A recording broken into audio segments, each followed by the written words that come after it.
Hey guys, welcome back. Guys, thank you for all the likes, for all the comments. Thank you for sharing my videos. I know it's been a while since Sammy and I made a video. I'll tell you, I've been trying to make a video about my kids, and that's pretty hard to do. All I do is cry. So, I think it'll be a long time before I'm ready to make a video about my kids. But today happens to be my birth mother's birthday, May 6th. For years, that would be the only day I didn't drink. After midnight, I would drink. Till midnight, I wouldn't drink. I would always contribute that to my mother. But if I would have really wanted to give her a birthday present, I wouldn't have drank at all that day or any days. I can say that her name was Aretha Marie Conley. Her maiden name was Lee. I did the math today, and it seems as though she was 31 when she had me. If she's 90 today, I don't know, I thought she was 34. But I know that she only had sisters. I think it was 5 sisters. And she had 4 kids, and I was the youngest. And I was so angry at my mother for so many years. I didn't know it, but I didn't know it until I had my son, my first child. And after I had my first child, and it didn't take long, I realized that whatever reason my mother left, that it couldn't have been on purpose. And I think the anger went away. When I had my son, because I realized I thought that nobody would leave their baby, and I was her baby. Nobody would leave their baby on purpose. And that's how I felt about mine, so I assumed that she must have felt the same way. So I let that anger go, because it was then that I realized it wasn't on purpose. What kind of mother could leave their child on purpose? They're there, they're out there, but that wasn't her. So anyways, that helps me talk about what I wanted to talk about today. All I watch, guys, is true crime. I know I need to get it out of my head, but it's what I watch, it's what I like, it's what I know. So true crime. I watch YouTube, I watch the First 48, but what I watch is real. I got my own fantasy, so I don't watch a whole lot of movies. If I could, I'd make my own movie. But having said that, I've been watching, all these young guys, and they're just having growing pains, and they make these young guys and girls, and they make these freaking stupid mistakes. I mean, they're not getting to be as blessed as I was. When I was in California, and the police would jump out their car and come to me on the side of the road and jack me and ask my name, and I would tell them my name, but a lot of times I would tell them, they say, "What's your address?" And I give them the address of the jail. In California, the big old jail called Sybil Brand. It was 4500 something, city something. So I'd give them that address. So what I'm trying to say is that's how often I went to jail. I'd give them that address because that's where you could find me most of the time. But so I was just blessed. I was doing things over and over and over again just to survive. I was surviving in the streets. I was. But what these young people are doing, and these young guys and girls right now call themselves going to do a little simple robbery, and it turns out to be a murder. Yes, we all know, oh, be quiet, don't say nothing. Don't. Most of them are going to snitch, and most of them are going to tell. But that's the kid. I don't know how you raised your kid. I was thinking about my grandson. God, I would drop to my knees. My heart would break, as any of us would if our grandchild got in trouble. I've been stilled in him a million times. Keep your mouth shut. If you're not an adult, you ask for your mommy. Like you 5, ask for your mommy. Or your daddy. Don't talk. Wait on your public defender. which is what you most likely gonna get. Wait on that one. Say nothing. But we all know the kids know that. They instill it in the songs. Everybody know it. Everybody know snitches get stitches. So I'm not even talking to the kids. Kids ain't scared. That's why they went and did what they went and did. I'm not talking to the kids. I'm talking to the mothers. Because what happened is, they get 3, 4 of them in there, and they peep game who they know gonna tell them, who's not gonna tell. But that doesn't matter. They're gonna get to that parent, and they're gonna tell that parent that we taking Johnny forever, ever, ever. We need you to go in there and tell Johnny to tell us what's going on. I'm saying to you, mother, father, guardian, why the hell would you help him? Why? Don't let them police scare you into telling shit on your damn child. Say less. Say nothing. Wait on your public defender. And know that that public defender most likely had lunch with that prosecutor last month. Keep that in mind, mother, father, guardian. I don't know what I'm talking about. I mean, I'm no professional. I'm just talking to the mothers. Keep that in mind. And the fathers. And I'm just talking to the protectors of our children. Keep that in mind when they have these growing pains and they make mistakes. Don't let this mistake, them bumping their gums, add to the problem. Okay, ladies, guys, all of you, they're gonna scare us. You know, like they told me, what was it, April the 3rd, 1996, they told my family, hey, I'd never see daylight again. She's going away forever, ever, ever. And they'll send you away, but best believe they will. You know what I mean? But go to sleep tonight knowing that you didn't help send them away. Don't help the people. Don't help the people. Don't. They need you. They can't figure out shit if you don't say shit. And that's the truth. All 4 of you just shut up and go sit down and drink your Kool-Aid with no sugar and eat your green bologna. But that's what you deserve. Shut up. Shut the front door. Mothers, fathers, guardians. Instill that in the children. Don't let things be worse for them. Don't let them people think that if Johnny beat the other 3 to the gun, things are gonna be good. No, man, no, that's not the case. That's not the case.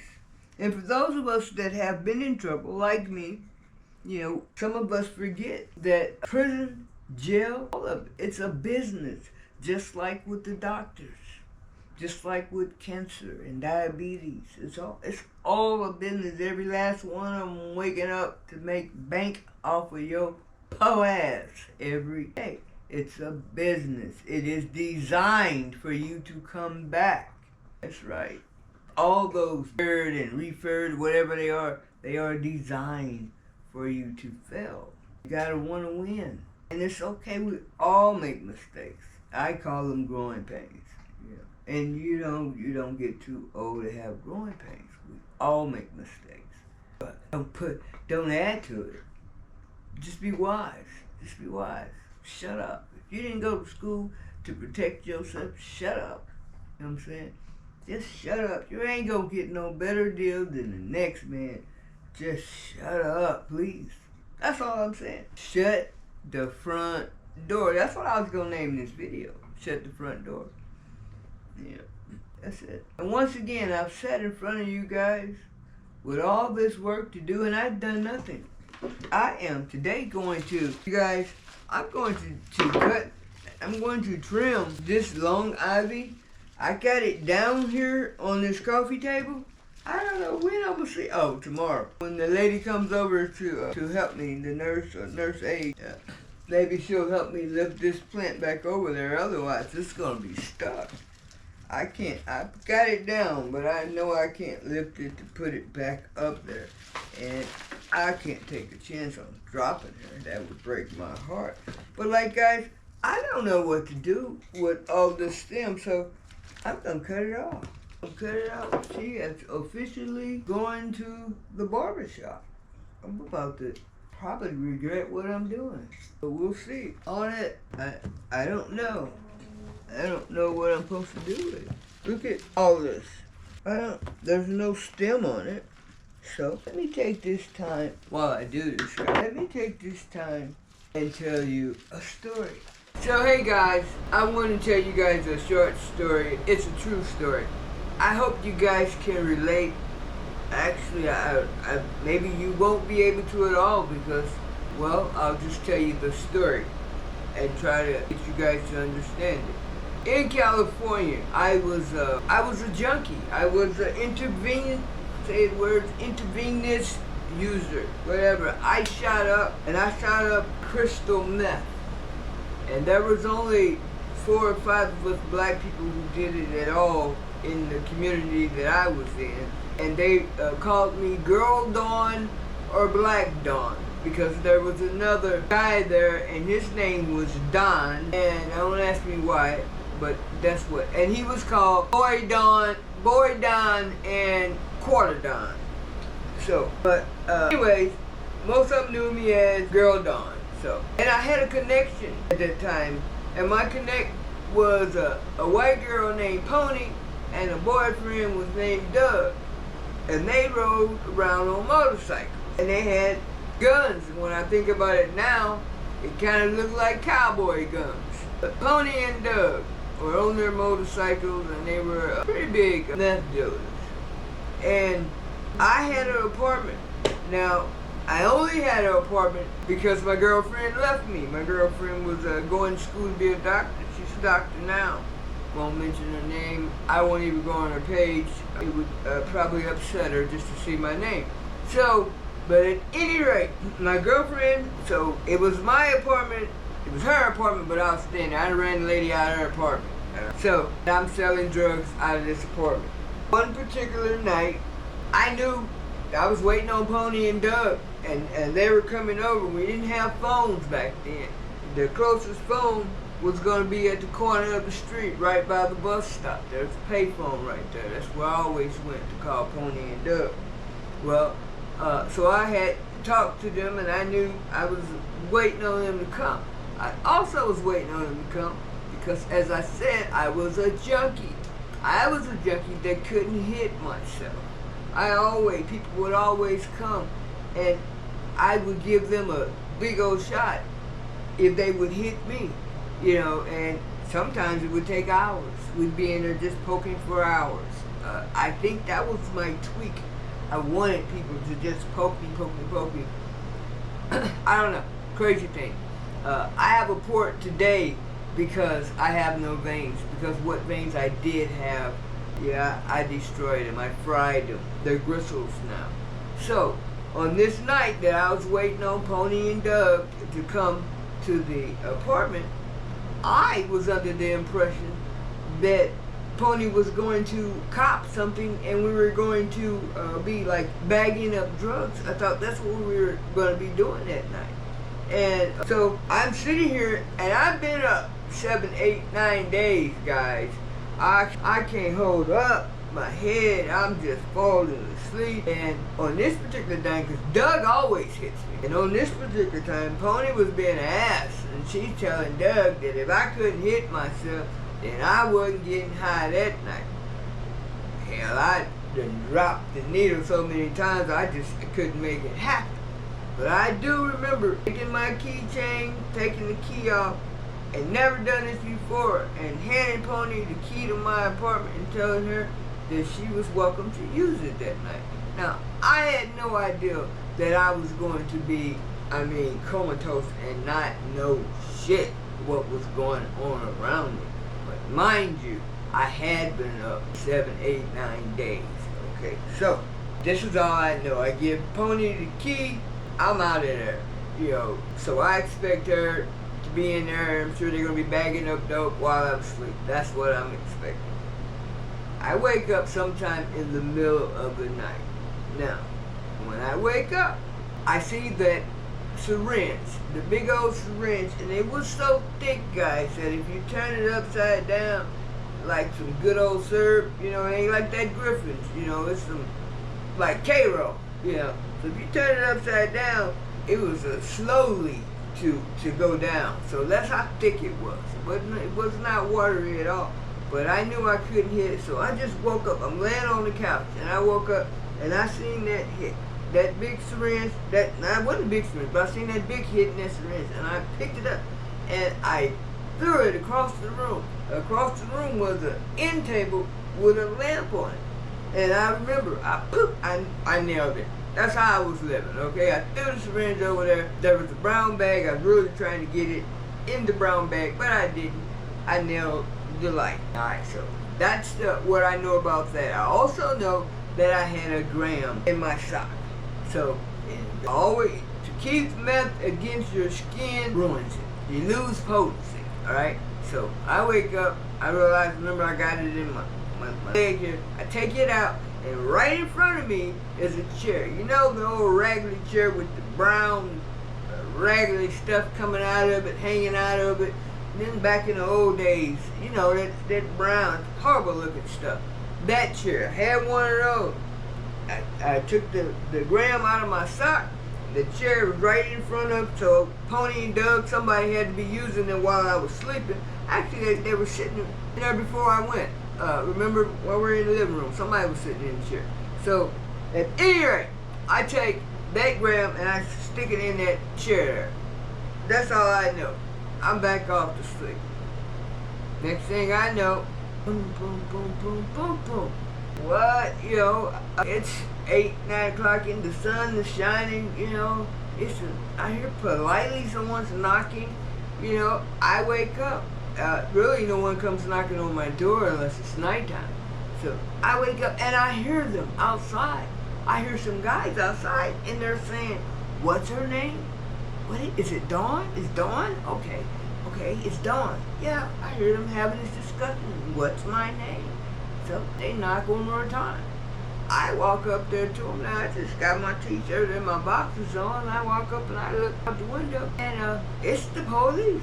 There ain't nobody's in uniform. They're all in street clothes. But it's the popos. All 3-4 white men. Alright? And I say, "Hold on. Let me put my clothes on." Now guys, I've been up 7, 8, 9 days. I still probably ain't in my right mind because I threw my pants on and I opened that door like I didn't have bags of used needles, never used needles, bags of winter. Oh my God. As though trap house. As though it wasn't a trap house. Okay? I opened that door. And the man says, "Hey Don, we heard that you sell drugs out of here day and night." He said, "Do you mind if I come in?" I said, "Oh, no. You know, I wouldn't have a problem with it except for this ain't my place, this is my girl place." You know, he says, "Okay." Push me out the way, come on in. All 4 of them, they come in. Now, he tells me to have a seat. I sit back down on the couch, alright? And then he sits in the chair. The 3 other men in there, they commenced to turn up this apartment. I'm talking about they took the fence out the wall. They did everything. They went, and here you got all the time when people are trying to hit me, you know, never ever do we have brand new, real clean needles, no sanitizer, you know, using it behind each other, dull needles is what I have. So I always talked and I always fantasized about a box of 1,000. I never been seen. Well, I always talk about one day I'm gonna get me a brand new box. I would have been happy for just the package. They come like a women big razors. It's 8 of them, 10 of them in a package. I would have been happy with a 10-pack. I've had one of those, but I've never had that brand new box. No one has, you know what I mean? But I would always talk about it, fantasize about it. Oh, a box of 1,000 syringes, brand new syringes. Oh God, I can't wait. Never seen it before in my life. All of a sudden, these people are in my house, tearing it up. And from behind the TV, this man comes out with a box, and big as day, he's got 1000 on there. You know, and it says syringes under it. It's 1,000 syringes. And I go, and I know what I was thinking. Pony, I said, oh shit. They said, I said, oh shit. And I caught myself. I stopped. And the police said, oh she what, Don? Oh she what? I shut up, right? Because now I'm thinking they're not going to believe me anyway. He's right. I ain't going to tell, but I'm thinking now they ain't going to believe me anyway. So I'm thinking, damn, I done just been set up. I ain't never in my life seen a box of 1,000 syringes, and these people come from around my TV and show me the box of syringes. And they're still turning up. Now, mind you guys, I do know that in the cabinets, in the cereal, if you stick your hands in there around the floor, I got some 30s and 40s. I keep them, guys, excuse me, I kept them all with stars on them. Blue star was 20. The green star was 25. The gold star was 30. The silver star was 45. Whatever it was. And so they all had stars on them. So you can find them in the cereal box, and you can find it in the refrigerator on the door if you raise the mustard and the ketchup up. You know, one of those things on the door. I know I got those. This is all I know I got. I got the thing where he's sitting on in that chair. That's where he's sitting. Where that gram that I found, I put in there, that's where the police is sitting. Alright? And that's a range over there. This is all I know that I have. So kibbles and bits. Nothing worth talking about. This is all I know. God, I am so sick. So, it broke my heart when the police took away the 1,000 syringes. But they took me, now, I lived in Hollywood. These 4 officers were in plain clothes. And they took me to Santa Monica Police Station. When we walked out of my apartment to that police detective car, the first thing they said is, do you want to get in the front seat?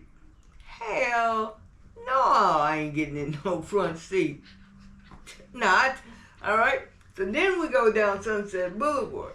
Now on the way down Sunset Boulevard, as soon as we get in front of Okie Dog, Roy Burgers is on Hollywood Boulevard. So as soon as we get in front of Okie Dog, now that's where I hang out. That's where me and all the tweakers hang out. They gonna wait until they get right there in front of Okie Dog, and they gonna say, is that where you hang out, Don? And I don't know if they pointed that way or whatever, but they was trying to get me to look that way. Man, ain't no way in here that they was gonna get me to look that way when I know all my tweaking friends are right there to make it look like, that's what they try to do, to make it look like I was snitching, getting work. They take me down to Santa Monica, they hook me up to the bench, and they keep me in there, and they write me a ticket.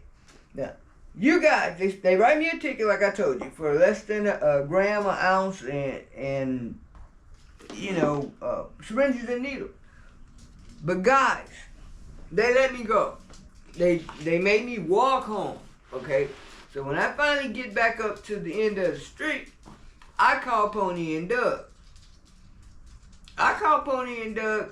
And I'm like, hey man, you tried to set me up.